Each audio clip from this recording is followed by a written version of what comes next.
Sometimes you just feel like you have to vent. And I've been watching, I've been interested once again in the Kennedy assassination, like I had done another video on a little while ago. And so I've been watching a lot of YouTube and whatever. Just caught up in it again, and you know.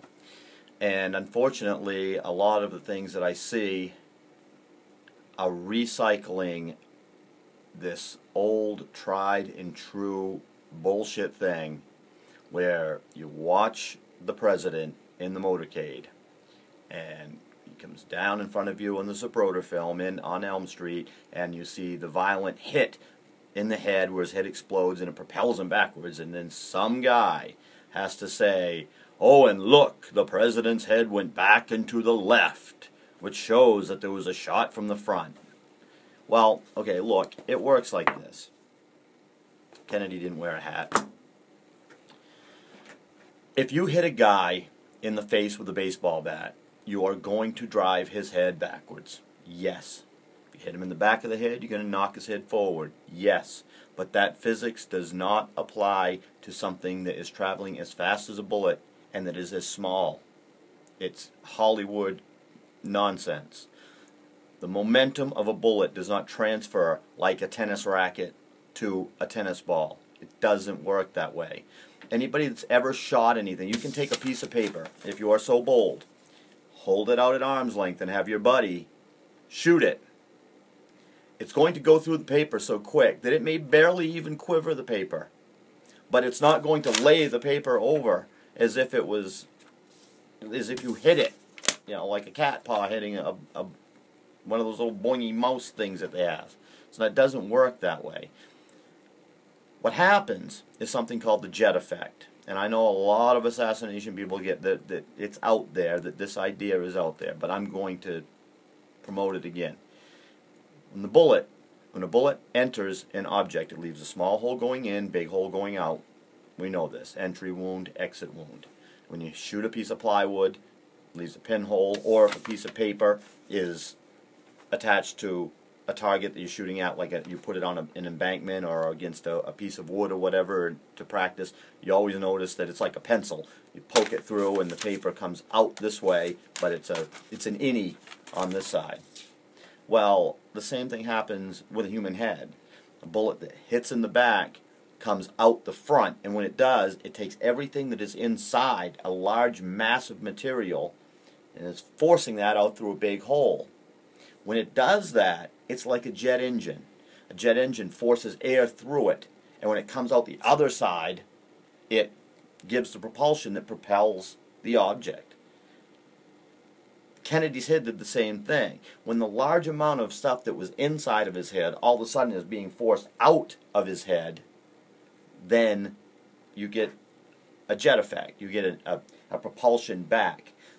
Kennedy at that time was so lifeless that he didn't have muscle and you know, he didn't have his full, like we would be, fully alive, where you would have a lot more resistance. He was so weak at that time that it was just floppy that pushed him back. And there's another argument that goes on that says that a motorcycle cop that was riding behind him named Hargis was spattered with pieces of skull and tissue.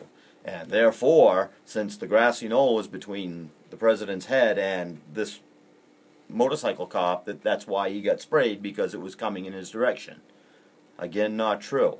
If you're leaned over a bucket of water and you drop a ball into it, the water doesn't go down. The water comes and splashes you back in the face. Even though the ball was moving away, things still came back towards you. That's what's going to happen. We're not talking about a large amount of things. We're not talking about giant chunks of Kennedy's head. We're talking about little teeny bone fragments. When the bullet hit, it sprayed them back at you. That's another common thing. That's if you shoot a piece of wood, a piece of plywood or whatever, and you're really close to it, you've got to be careful, because you may get peppered back with grains and pieces, little teeny pieces. They come back at you. That's physics. That's real life physics. Now, I'm not saying I don't believe in a conspiracy. I do. I do believe that there was another shooter, probably on the knoll. which would account for the throat wound in Kennedy. Perhaps not the headshot, but maybe again, maybe there were simultaneous firings and maybe a bullet did catch him. But the idea that Kennedy's motion is indication is old, recycled. It's just so old that everybody that makes a Kennedy film on this, and there's all kinds of people out there now that YouTube is out there, every idiot going is making videos, that these guys that are making their homemade videos and saying, hey, I want you to see this, just look at the film and look at what his head does. It doesn't work that way.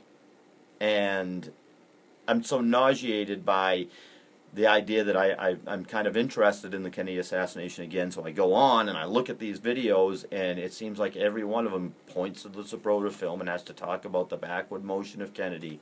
And it's old, recycled. I wanted to rant about it just because I want something new. And if you're going to put things out there, you need to come up with something that is realistic.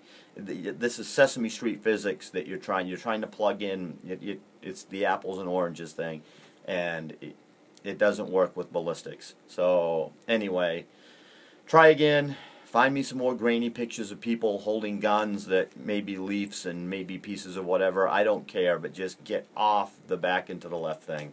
It's old, it's recycled, it's not new news, and it's not true. Thanks.